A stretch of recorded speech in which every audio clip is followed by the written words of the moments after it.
میں تو امتی ہوں اے شاہ امم، کر دے میرے آقا اب نظر کرم۔ میں نے ایک کزن میرج سے متعلق ایک بیان کیا تھا کہ کزن میرج کا رواج ڈالنا چاہیے کیونکہ شریعت اس کی ترغیب دیتی ہے۔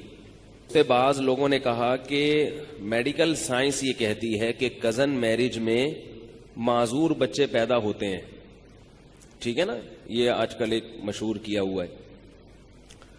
اور بعض لوگوں نے یہ بھی کہا کہ مفتی صاحب کی میڈیکل سائنس پہ ریسرچ نہیں ہے، اگر ان کی ریسرچ ہوتی تو یہ بات نہ کرتے۔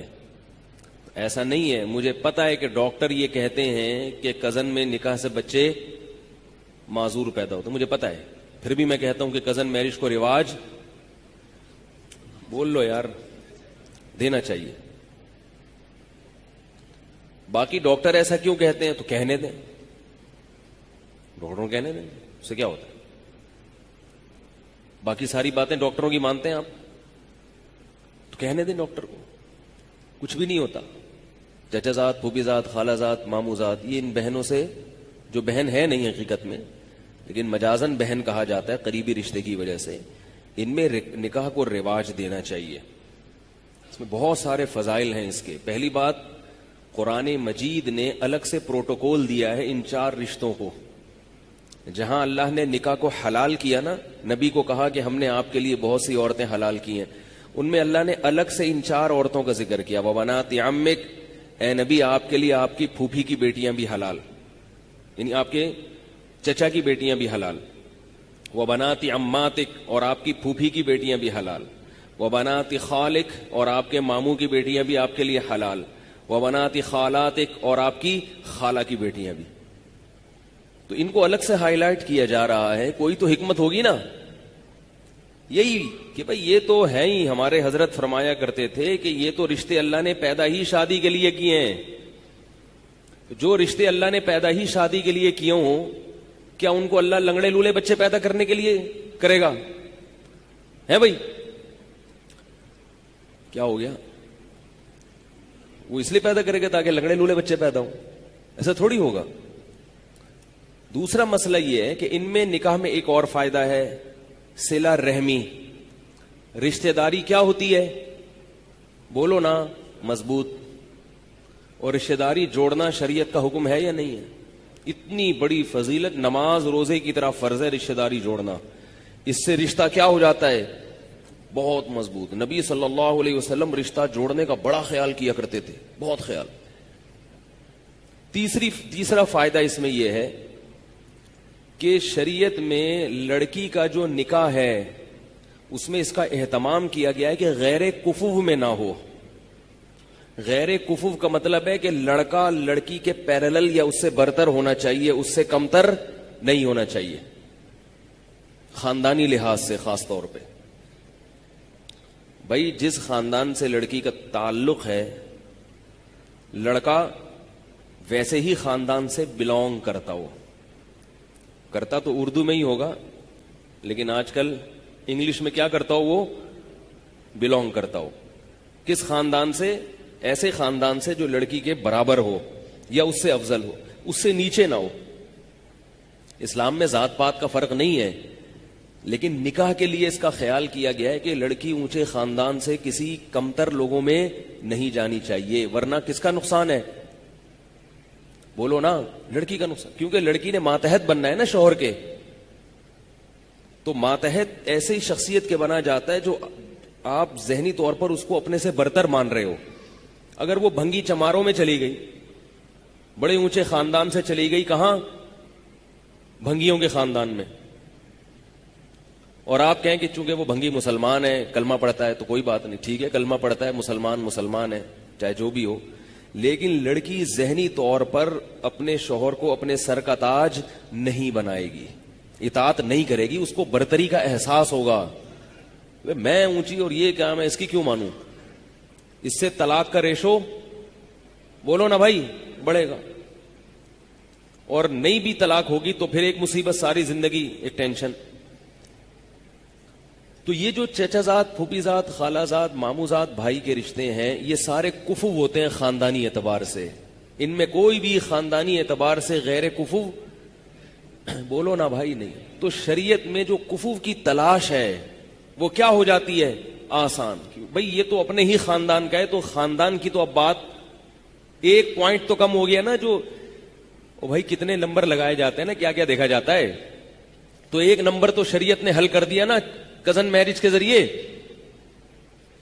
اب اس کی تو تحقیق کی ضرورت ہی نہیں. خاندان میں خاندان تو یہ ہے نا، جو تم ہو وہی ہے. کیا خیال ہے؟ اور پانچواں فائدہ، 4 فائدے بیان میں 3 بتائے ہیں. 3 بتائیں آپ لوگ تو نمبر تو یاد کر لیں کم از کم. چوتھا یا 5واں، رکعتیں جب ہم بھول جاتے ہیں نا نماز میں 4 پڑھی ہیں کہ 5 پڑھی ہیں، تو شریعت کہتی ہے 4 سمجھو اور قاعدہ بھی کرو. اس لیے کہ نہیں بھول جاتے ہیں کہ 3 پڑھی ہیں یا 4 پڑھی ہیں. تو شریعت کا مسئلہ یہ ہے کہ جب نماز میں آپ بھول جائیں کہ 3 پڑھی ہیں کہ 4 پڑھی ہیں، تو آپ اس کو فرض کریں گے 3، لیکن تیسری رکعت کے بعد قاعدہ بھی کریں گے، کیونکہ ہو سکتا ہے کہ یہ کون سی ہو؟ چوتھی ہو. اور پھر ایک اور رکعت کے لیے کھڑے ہو جائیں گے جو یا تو چوتھی ہے یا 5ویں ہے. کھڑے اس لیے ہوں گے کہ اگر وہ 3 ہوئی تھی تو پھر چوتھی ہو جائے، اور اگر 4 ہوئی تو 5ویں کیا ہو جائے گی؟ گریبی. اب نماز میں گریبی لگانا جائز نہیں ہے، تو اس کا شریعت نے حل یہ رکھا کہ آپ 5ویں کے لیے کھڑے ہوں اور آخر میں سجدہ سہو کر لیں. کیا خیال ہے بھائی؟ تو اگر وہ 4 تھی تو پوری 4 ہو گئیں، اور اگر 5 تھی تو گریبی جو آپ نے اضافی لگائی اس کی پینلٹی کس سے ہو گئی؟ سجدہ سہو سے ہو. اسی کو حدیث میں کہا آتا ہے فَلْيَبْنِ عَلَى الْأَقَلِّ. حدیث میں آتا ہے کہ جس کو نماز میں شک ہوا نا 3 پڑھی ہیں کہ 4 پڑھی ہیں، تو وہ عقل سمجھے، کم سمجھے اور اس پر بنا کرے آگے. تو ہم نے کتنے نمبر لگائے ہیں؟ 3 ہیں یا 4؟ تو ہم 3 پہ سجدہ سہو کر لیں گے آخر میں. ٹھیک ہے. چوتھا نمبر کیا ہے کہ جو چچا زاد، پھوپھی زاد، خالہ زاد، ماموں زاد رشتے ہوتے ہیں ان کو بچپن سے دیکھا بھالا ہوتا ہے. جوا نہیں کھیل رہا ہوتا انسان. آج کل جو نکاح ہو رہے ہیں نا وہ جوئے ہیں، جوئے. اچھا نکل گیا تو نکل گیا، نہیں نکلا تو پتہ ہی نہیں کیا نکلتا ہے پھر وہ. کیونکہ کسی غیر کے بارے میں پورے طور پر تحقیق کرنا ممکن نہیں ہے. بعض لوگ میرے پاس بھیج دیتے ہیں کسی کو، والدین نا میرے پاس بھیج دیتے ہیں کہ اس نے ہماری بیٹی کے لیے رشتہ بھیجا، مفتی صاحب ذرا اس کو دیکھیں کیا ہے. تو وہ نہا دھو کے شیمپو لگا کے بڑے تمیز سے آتا ہے میرے پاس. ٹھیک ہے، نہا دھو کے شیمپو ویمپو لگا کے خوشبو میں اوڑا، ایسا لگتا ہے کہ میرا دل چاہ رہا ہوتا ہے کہ میں اس سے بیعت ہو جاؤں. اب کیا پتا کہ یہ حقیقت میں ایسا ہے یا نہیں ہے بھائی؟ کو پتہ چلا سکتا ہے. آپ کہہ سکتے ہیں اس کے آفس سے پتا کرو، آفس فون کر کے پوچھا ہاں بھائی صحیح ہے، تو ہو سکتا ہے باس کے سامنے صحیح ہو. وہاں تو ڈنڈا ہے نا باس کا، تو جہاں ڈنڈا ہوتا ہے وہاں تو سب صحیح ہوتے ہیں بھائی. تو گھریلو زندگی کیسی ہے اس کا پتہ چلانا بہت مشکل. چچا زاد، پھوپھی زاد، خالہ زاد، ماموں زاد کا بچپن سے پتا ہوتا ہے کہ کون بچپن میں بنٹے کھیلتا تھا، کون لٹو کھیلتا تھا، کون چڈی پہن کے تالاب میں مینڈکوں کے ساتھ نہاتا تھا، کون کیا کرتا تھا، کون گلی محلے سے مرغی چوری کرتے ہوئے پکڑا گیا تھا. یہ سب پتا ہوتا ہے. خوبیاں بھی پتا ہوتی ہیں اور بولو نا خامیاں بھی پتا ہوتی ہیں، سب پتا ہے. تبھی لوگ سب کچھ نہیں بتاتے اپنے بارے میں. کہتے ہیں نا سب بتا دوں تو ہاتھ پاؤں کٹوا دوں. تو ان کا پہلے سے سب کچھ پتا ہوتا ہے. تو اب اگر ان میں خامیاں بھی ہیں تو پہلے سے پتا ہوتی ہیں کہ یہ ہے، لہذا پہلے سے برداشت کرنے کا تحمل ہوتا ہے کہ بھئی یہ تو ہے. کزن میرج کا یہ فائدہ ہے. چچا زاد بہن ہو یا چچا زاد بھائی ہو، پہلے سے پتا ہے. تو کتنے فائدے ہو گئے؟ 4 فائدے ہو گئے. اور بھی بہت سارے فائدے ہیں اس کے، اگر میں گنوانا شروع کروں تو اور بھی یاد آئیں گے مجھے. یہ 4 بھی ابھی صرف بیٹھے بیٹھے سرسری غور سے یاد آئے، ورنہ اور بھی فائدے ہیں. پھر آگے نسل جو پیدا ہوتی ہے نا اس میں بھی بڑے فائدے ہیں، بڑے فائدے ہیں. اس میں دونوں کے مفاد ہوتے ہیں.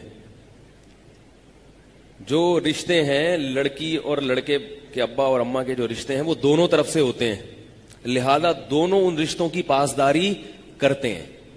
آپ نے شادی کر لی یہاں سے امریکہ میں, تو امریکہ والی کے ننیال وہ ادھر ہے اور آپ کا جو رشتہ ہے وہ ادھر ہے, تو ان سے آپ کا کوئی تعلق نہیں اور ان سے ان کا کوئی تعلق نہیں, تو مشترکہ مفاد نہیں ہوتے. پھر ایک اہم فائدہ 5واں نمبر وہ یہ ہے کہ اگر اختلافات ہوتے ہیں میاں بیوی میں, دونوں خاندان بیٹھ جاتے ہیں, کیونکہ ان رشتوں کے ٹوٹنے میں دونوں خاندانوں کا نقصان ہوتا ہے, تو جوڑنے کی کوشش کون کرتا ہے؟ دونوں خاندان کرتے ہیں. کیا ہو گیا؟ کتنی واضح بات ہے نا, دونوں خاندان جوڑنے کی کوشش کرتے ہیں. تو اگر اتنے سارے مفادات اس میں ہیں تو اگر ایک لنگڑا پیدا ہو بھی جائے تو برداشت کر لو. کیا خیال ہے؟ اول تو ہوگا نہیں انشاءاللہ, کچھ نہیں ہوتا. بالفرض اگر اتنے سب ہونے کے باوجود ایک لنگڑا پیدا ہو جائے تو چلتا ہے, لیکن ایسا ہوتا نہیں ہے. اب میں سائنس کی طرف آتا ہوں, میڈیکل سائنس کیا کہتی ہے, تاکہ یہ ٹاپک جب چھیڑا ہے تو مکمل ہو جائے نا. میڈیکل سائنس یہ کہتی ہے کہ اس میں معذور بچے پیدا ہونے کا امکان زیادہ ہے. مجھے نہیں پتا یہ تحقیق صحیح ہے غلط ہے, آپ فرض کر لیں کہ صحیح ہے. صحیح ہوگی جب ڈاکٹر کہہ رہے ہیں, کچھ تو دیکھا ہوگا انہوں نے. کیا خیال ہے؟ کچھ دیکھا ہوگا, کچھ ریسرچ کی ہوگی. تو یاد رکھیں کہ شریعت میں ایسے اسباب جن پر نتیجہ مرتب ہونے کا امکان بہت کم ہوتا ہے, تھوڑی گاڑی اردو استعمال کر رہا ہوں, پھر اس کی وضاحت کروں گا آسان زبان میں. ایسے اسباب جن پر نتیجہ مرتب ہونے کا امکان بہت کم ہوتا ہے, شریعت میں ان اسباب کو لفٹ کرانے کی اجازت نہیں ہے, اور اس کو توکل کے خلاف سمجھا گیا ہے. بعض اسباب ایسے ہوتے ہیں جن پر نتیجہ مرتب تو ہوتا ہے مگر لاکھوں میں ایک یا ہزاروں میں ایک, تو شریعت کہتی ہے ان اسباب کی طرف توجہ مت دو ورنہ وہمی بن جاؤ گے, کیونکہ شریعت میں توہم پرستی کی اجازت نہیں ہے. اب ڈاکٹر کی تحقیق اگر صحیح بھی ہے تو مشاہدہ یہ کہتا ہے کہ یہ اکثر نہیں ہوتا, ہزاروں میں کوئی ایک ہوتا ہے. تو یاد رکھو, ہزاروں میں ایک لنگڑا بچہ یا ایک بچہ معذور پیدا ہونے کا امکان اگر کنزن میرج میں ہے, تو یہ ہزاروں میں ایک کا میں معذوری کا امکان کے تو اور بہت سارے اسباب ہیں جو اس سے بھی زیادہ قوی ہیں. ایکسیڈنٹ کے ذریعے بچوں میں معذوری کا امکان کزن میرج سے زیادہ ہے. نہیں آ رہی بات؟ بیماریوں کے ذریعے, عام بیماریوں کے ذریعے بچوں میں معذوری کا امکان کزن میرج کے امکان سے زیادہ ہے. تو کیا اس چکر میں آپ اولاد پیدا کرنا چھوڑ دو گے کہ کہیں معذور نہ پیدا ہو جائے کیونکہ وہ فلاں جگہ, ایک جگہ ساؤتھ افریقہ میں ایک بچہ معذور پیدا ہوا ہے, یہ فرض کرو گے آپ؟ نہیں آ رہی بات؟ بچے گم بھی جاتے ہیں, کتنی بڑی ٹینشن ہے والدین کے لیے. لاکھوں میں ایک بچہ, 2 لاکھ 10 لاکھ میں ایک بچہ گمتا بھی ہے. گمتے ہیں نا بچے, بعض دفعہ اغوا ہو جاتے ہیں. اس چکر میں آپ اولاد پیدا نہ کرو کہ کہیں اغوا نہ ہو جائے, تو شریعت آپ کو کہے گی وہمی. کیا کہے گی؟ پاگل ہے, وہمی ہے, سٹھیایا ہوا ہے. جیسے ڈاکٹروں کی ڈاکٹری ایک دلیل ہے, سائنس کی تحقیق ایک دلیل ہے, تو مشاہدہ بھی تو ایک دلیل ہے نا. ہم دیکھ رہے ہیں کہ بچوں کو آپ صبح وین میں بٹھاتے ہیں, گاڑی میں, کنوینس میں, بعض دفعہ ان گاڑیوں کا ایکسیڈنٹ ہو جاتا ہے, اور یہ بہت ہوتا ہے کیونکہ صبح صبح ڈرائیور جو ہے نا, جو بچوں کو کی وین لے کر اسکول جاتے ہیں, وہ بہت اسپیڈ سے بھگاتے ہیں, اور ایسے کئی کیسز ہوئے ہیں. لیکن ہزاروں وین میں سے کوئی ایک وین ہوتی ہے جس کا ایکسیڈنٹ ہوتا ہے. آپ اس احتمال کی وجہ سے کیا بچے کو اسکول بھیجنا چھوڑ دیتے ہو؟ ظاہر ہے یہ رسک لینا پڑتا ہے بھائی, یہ تو ہوتا ہے. تو جتنا امکان بچے کے ایکسیڈنٹ ہونے کا ہے, اس سے بھی کم امکان کزن میرج کے نتیجے میں معذور بچہ پیدا ہونے کا ہے. ایک بات تو یہ. دوسرا, کزن میرج کے نتیجے میں اگر معذور بچہ بالفرض پیدا ہوا تو یہ بھی یقینی نہیں ہے کہ یہ کزن کی وجہ سے ہوا ہے, یہ ویسے ہی ہوا ہے. لیکن جو وہمی لوگ ہیں وہ اس کو کس کھاتے میں ڈال دیں گے؟ Cousin marriage. تو بھائی انگریزوں کا حساب کتاب الگ ہے, وہ اللہ کو نہیں مانتے. اللہ پہ توکل کیا ہوتا ہے اس لفظ سے وہ آشنا نہیں ہے. وہ تو احتیاط کے قائل ہے, تو احتیاط میں وہ اتنے پاگل ہو جاتے ہیں کہ مائیکل جیکسن نے ہاتھ پہ کیا باندھے ہوئے تھے؟ دستانے. تاکہ کسی کے جراثیم میرے ہاتھ پر نہ لگیں. اب آپ مائیکل جیکسن کو سمجھا سکتے ہو کہ ہاتھ اتار کے مسافہ کیا کرو؟ وہ بھی دلیل دے گا کہ میڈیکل سائنس یہ کہتی ہے کہ جراثیم ہاتھ کے ذریعے ہاتھ میں ٹرانسفر ہوتے ہیں, اور اس کی رپورٹیں پیش کر دے گا وہ. تو آپ کے پاس کیا جواب ہوگا؟ وہ کہے گا بھئی فلاں سن میں 1920 میں یو کے میں ایک آدمی نے کسی کو ہاتھ ملایا تھا, رپورٹ یہ کہتی ہے, تو جراثیم اس کے ٹرانسفر ہوئے تھے اور وہ مر گیا تھا. تو جب یہ امکان ہے, خارش تو لگ سکتی ہے نا, خارش زدہ آدمی کو آپ ہاتھ لگائیں گے تو امکان ہے نا خارش لگنے کا, بلکہ اس کے ساتھ بیٹھیں گے تو خارش لگنے کا امکان ہے, وہ چھینکے گا تو نزلہ لگنے کا امکان ہے, زکام کا امکان ہے. تو کیا ان امکانات کی وجہ سے مسافہ کرنا مسلمان چھوڑ سکتا ہے؟ اور گرین والے عید کے دن 3 دفعہ گلے ملنا چھوڑ سکتے ہیں؟ ہے بھائی, فیضان مدینہ والے عید کے دن 3 دفعہ گلے ملتے ہیں. تو کیا وہ یہ مان لیں گے یہ بات کہ بھائی مائیکل جیکسن تو گلے ملنا تو دور کی بات, وہ تو ہاتھ ملانے سے پہلے ہاتھ پہ کپڑا چڑھا رہا ہے, ذرا سے اس کے سامنے کوئی مائیکل جیکسن کے سامنے اگر چھینک دے نا, یہ دائرہ اسلام سے خارج ان کے نظر میں.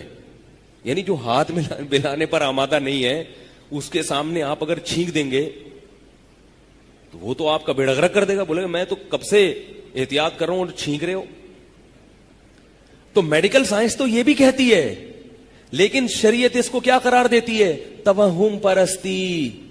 شریعت کہتی ہے وہ 1901 میں ایک آدمی نے فلاں سے مسافہ کیا تھا تو مر گیا تھا, 1901 سے اب تک کروڑوں لوگ کروڑوں سے گلے مل رہے ہیں اور نہیں مر رہے. تو ان کروڑوں کو دیکھو گے یا 4-6 واقعات کو دیکھو گے؟ بھائی سمجھ لو کیا کہنا چاہ رہا ہوں میں.